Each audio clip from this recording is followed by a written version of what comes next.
nação exclusiva para ele. A Bíblia nos diz que Deus então decide criar um povo para si. E a Bíblia nos diz que ele vai lá numa cidade chamada Ur dos Caldeus, que já era uma cidade idólatra. Essa cidade já predominava a idolatria. O deus Lua era o padroeiro dessa cidade. E Deus encontra um homem chamado Abrão, cujo seu pai, segundo a história, os estudiosos da Bíblia, diz que seu pai era um fabricante de imagens de escultura. A cidade era tomada pela idolatria, mas Deus chama um homem, em Gênesis capítulo 12, chamado Abrão, e Deus chama ele e diz: olha, sai da tua terra, sai da tua parentela, sai da casa do teu pai, você vai para uma terra que eu vou te mostrar, e far-te-ei de ti uma grande nação. Vou fazer uma nação, vou fazer um povo. E nós que somos estudiosos sabemos disso. Depois de Abraão veio seu filho Isaque, depois de Isaque veio Jacó, de Jacó veio os seus 12 filhos, que compunham as 12 tribos, que compunham a nação de Israel. Passado alguns anos, na época de José, filho de Jacó, esses israelitas, esses descendentes de Abraão, eles foram para o Egito. No episódio, quando José foi exaltado no Egito para governar aquele povo, e depois da passagem de José para o Egito, passado 430 anos, os descendentes de Abraão, Isaque, Jacó, os descendentes agora estavam lá no Egito. Já era agora uma nação poderosa, já era agora um povo constituído. Segundo a Bíblia, já tinha no Egito 600 mil homens que compunham o exército, gente que pegava na espada. Entendemos que não eram mulheres, entendemos que não eram crianças, entendemos que não eram os anciãos. Então nós entendemos que já tinha ali quase 3 milhões de pessoas. O intento de Deus agora ainda estava de pé.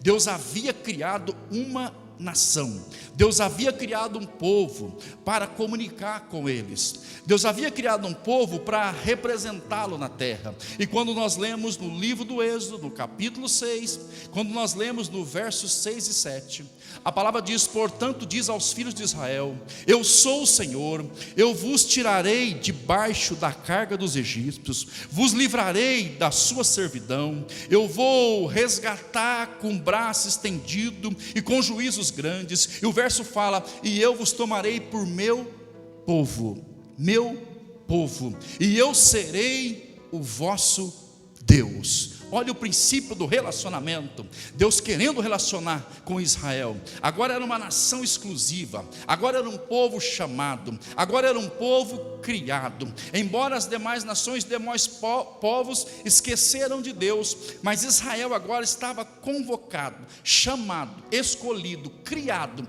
para conviver com Deus, para representar Deus diante dos demais povos. Quando nós lemos no livro do Gênesis, no livro do Êxodo, capítulo 19, o verso 5 e o verso 6 está escrito: agora pois, se diligentemente ouvirdes a minha voz, guardardes o meu concerto, então sereis a minha propriedade peculiar dentre todos os povos, porque toda a terra é minha. Todo o povo era de Deus, mas não queriam Deus. Mas Israel agora não, seria uma propriedade particular, peculiar de Deus. E o texto fala: e vós me sereis por reino sacerdotal, povo santo, separado, escolhido. Agora Deus estava de fato demonstrando ao mundo que Ele criou um povo exclusivo seu, o Deus de Israel, o Deus poderoso. E a Bíblia nos diz que o profeta Isaías, ele teve uma revelação precisa acerca de Israel. Quando nós lemos no capítulo 43 de Isaías, o verso de número 10, Deus falando através do profeta, ele diz as seguintes palavras: vós sois as minhas testemunhas, diz o Senhor. Deus falando para Israel: vocês são as minhas testemunhas, vocês vão testificar os meus feitos, vocês vão demonstrar para as demais nações quem sou eu. O propósito de Deus é que as demais nações, os demais povos ficassem conhecidos através do testemunho de Israel. Eles agora seriam testemunhas de Deus na terra. O texto fala: vós sois as minhas testemunhas, diz o Senhor, o meu servo a quem escolhi, a quem escolhi, para que vocês saibais e criais e entendais que sou eu mesmo. Antes de mim Deus nenhum se formou, depois de mim nenhum haverá. Eu sou o único Senhor. Israel, somente ao Senhor teu Deus adorarás, e somente a Ele servirás. Deus queria relacionar com o povo, falar com o povo. E nós entendemos que quando Deus tirou o povo de Israel do Egito, rumo a Canaã, nós entendemos no diálogo que Moisés teve com Deus, que o próprio Deus era com eles, que o próprio Deus estava com aquele povo. Quando Deus queria enviar um anjo, a Bíblia diz que Moisés falou: não, se a tua presença não for conosco, o Senhor não nos faça sair daqui. Moisés tinha entendido o propósito. Israel de fato era para conviver com Deus, é para relacionar com Deus, era para representar Deus na terra, era para ser uma testemunha de fato de Deus na terra. Porém, irmãos, a Bíblia nos diz que esse povo de Israel, essa nação que foi criada, eles fracassaram no seu intento. O próprio livro de Isaías, capítulo 43, o verso 21, fala: esse povo que formei para mim, esse povo que criei para mim, para que me desse louvor, para que me prestasse culto, eles foram criados com exclusividade. Aí o verso 22 fala: contudo, tu não me invocaste a mim, mas te cansaste de mim, ó Israel. Eles cansaram do Senhor, eles não corresponderam à sua chamada, eles não corresponderam ao intento de Deus. Aí vem o profeta Jeremias, no capítulo 2 do seu livro, no verso de número 3, Jeremias fala, sendo usado por Deus na voz profética: porque o meu povo fez duas maldades Israel fez, a mim me deixaram, o Deus que os criou, o Deus que os formou, o Deus que os elegeu, que os vocacionou para serem testemunhas, me deixaram, me abandonaram.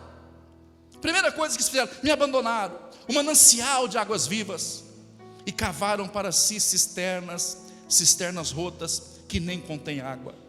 Então eles abandonaram o Senhor. Quando Israel não corresponde à sua chamada, mesmo após um tratamento de Deus pós-cativeiro, mesmo eles passado pelo cativeiro, Deus ter corrigido alguns problemas que eles tinham, de forma de caráter espiritual, no âmbito da idolatria, no âmbito de alguns preceitos que eles não guardavam. Aí Deus, irmãos, vendo que essa nação, que foi criada, não corresponderam ao plano e o propósito de Deus, Deus dá uma pausa no relógio profético de Israel.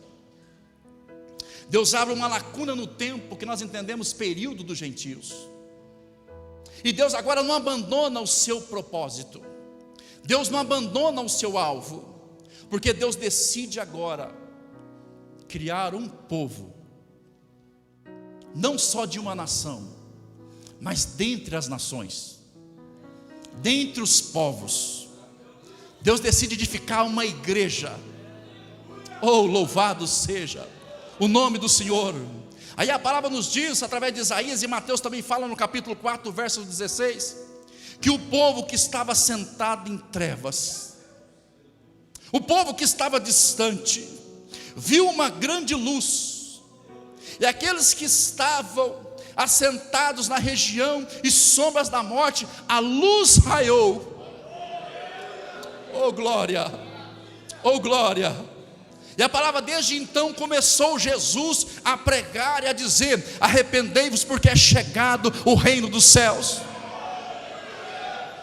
É chegado um novo tempo, é o tempo da igreja, é o período dos gentios, é agora uma nova dispensação, é a dispensação da graça, é a manifestação de Deus. Deus agora chama a pessoa entre as nações. É aí que entra eu e você, meu irmão.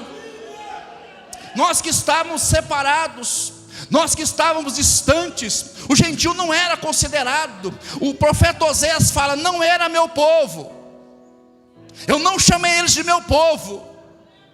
Mas em contrapartida ele fala: eu fui achado daqueles que não me procuravam, daqueles que não queriam.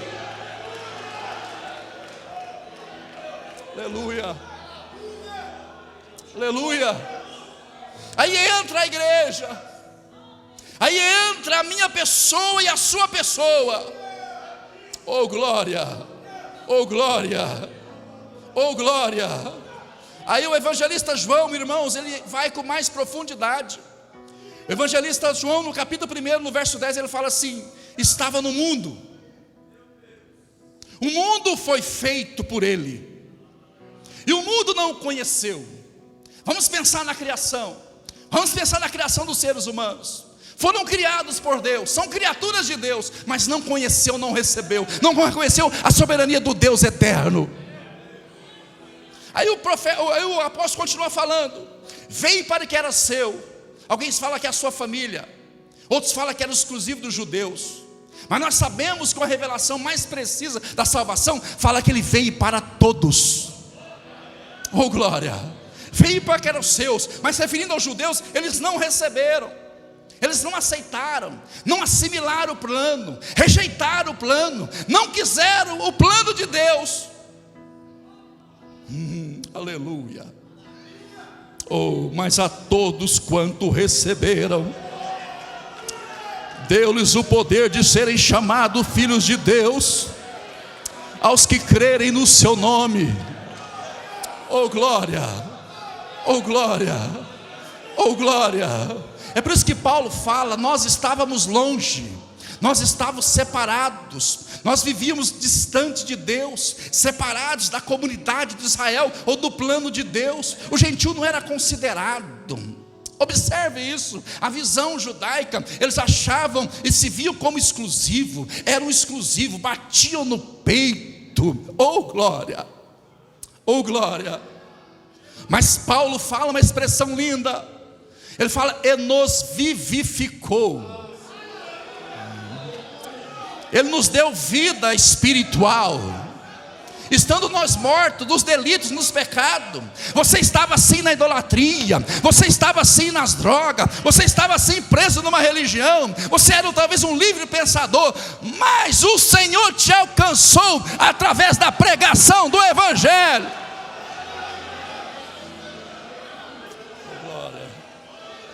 Oh glória, oh glória, oh glória, oh glória, oh glória, oh glória. É por isso que ontem nós ouvimos a palavra que o missionário chamado Jesus, o missionário perfeito, desceu aqui na terra. E quando os discípulos não estavam entendendo nada, os discípulos: será que ele vai restaurar o reino de Israel? O que ele vai fazer com a gente? Eles não estavam entendendo nada. Mas Deus dá uma revelação para Pedro. Jesus fala: o que diz os homens que eu sou? Uns falam que o senhor é profeta, ligado ao Antigo Testamento. Tu és um dos grandes homens aí do passado. Tu és mais um líder espiritual. O senhor é mais um que vai revolucionar. Aí Pedro, irmão, tem aquela revelação. Jesus fala: e vós quem dizeis que eu sou? Tu és o Cristo, tu és o Filho do Deus vivo. Aí, irmão, imagina a cena. Jesus olha para Pedro e fala assim: já que você revelou quem que eu sou, eu vou revelar quem que você é. Eu sou o Cristo, mas você é Pedro. Tu és Pedro, uma pedra pequena, um homem dependente, carente. Mas sobre esta pedra eu vou edificar a minha igreja. E desta feita a igreja não vai fracassar, porque as portas do inferno não vai prevalecer contra ela. Oh glória, oh glória. É por isso que quando você estuda a história da igreja, a igreja já passou por muitas situações. A igreja enfrentou a perseguição do Império Romano no começo, enfrentou a apostasia dos anos pós-início. A igreja enfrentou situações tremendas, desvios doutrinários, enfrentou dificuldade. A igreja enfrentou a mornidão, a igreja enfrentou o comunismo, a igreja enfrentou o militarismo, a igreja enfrentou divisões, a igreja enfrentou de todas as tentações, de todas as formas. Mas ela está aqui hoje porque ela foi edificada por Cristo. Oh glória, oh glória. É por isso que nós estamos aqui, é por isso que existe a Semadef, é por isso que existe missionários, é por isso que existe intercessores, porque nós fazemos parte da igreja, nós fazemos parte da igreja, nós somos a igreja de Jesus. Oh, glória. Aí, irmãos, uma coisa linda e tremenda, o texto que nós lemos, o apóstolo Pedro, início da igreja, primeiro século da igreja, ele tem uma revelação tremenda e precisa.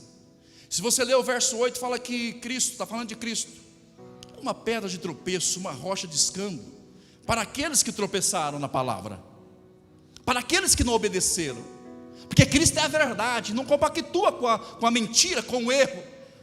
Então para muitos Cristo foi uma pedra de tropeço, para os fariseus, para os guardiões da lei, foi uma pedra de tropeço para eles, para os desobedientes, para os que não obedecem, para os que não dão ouvido à palavra e à chamada. Aí ele diz uma expressão, oh, que expressão linda, aleluia. Mas vós sois, há uma expressão que fala assim, vós porém. Isso está querendo dizer o seguinte, está indicando a diferença entre aqueles que desobedeceram, está indicando a diferença entre aqueles que não corresponderam. Vós porém, igreja, aqui está falando da coletividade, não da individualidade. O texto está falando da coletividade. Vós porém, igreja, sois a geração eleita. Ora, o que Pedro estava querendo dizer com isso? Geração eleita, dando sentido de escolhida. Observe que o texto está falando na coletividade, não da individualidade. A igreja, ela é geração eleita. Ela foi levantada, geração eleita. Nós não somos candidatos. A igreja não é candidata, ela já é eleita.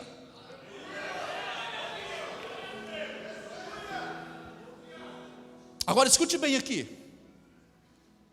Aí nós escutamos muitos pregadores, somente os avivalistas, que vêm nos nossos cultos e começam a soprar nos crentes, massagear o ego, dizendo: Deus vai levantar uma geração de adoradores, Deus vai levantar uma geração de intercessores, e Deus vai levantar uma geração de pregadores. Olha aqui para mim, se Deus vai levantar, o que nós estamos fazendo aqui? Se Deus ainda vai levantar essa geração de adoradores, o que vocês estão fazendo aqui, meus filhos? Se Deus ainda vai levantar uma geração de intercessores, o que a igreja está fazendo aqui? Ouça aqui, Deus não vai levantar, Deus já levantou, a igreja é eleita.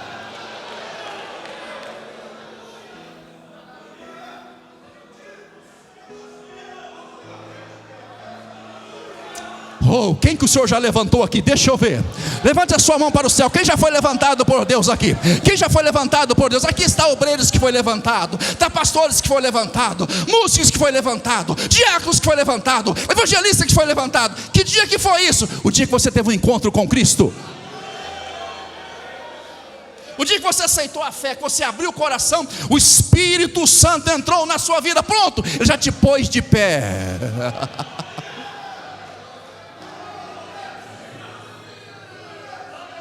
Oh glória, não fique esperando, irmão, Deus levantar uma geração para você fazer a obra missionária. Você morre, essa geração não chega. Mas coloca de pé nesta noite. Você já foi chamado, você já foi escolhido, porque você faz parte da igreja.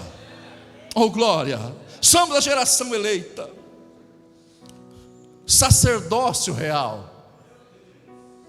Interessante que a ideia de sacerdote, na antiga aliança, no Velho Testamento, o sacerdócio estava restrito a uma minoria qualificada de pessoas, qualificados na verdade, mas não era para todos. Tinha a função de oferecer sacrifícios a Deus pelo povo, pelos homens, mas não era para todos. O escritor aos Hebreus fala assim: ninguém toma para si essa honra, senão aquele que foi chamado, como foi Arão. Então não era para todos. O ofício sacerdotal era para poucos.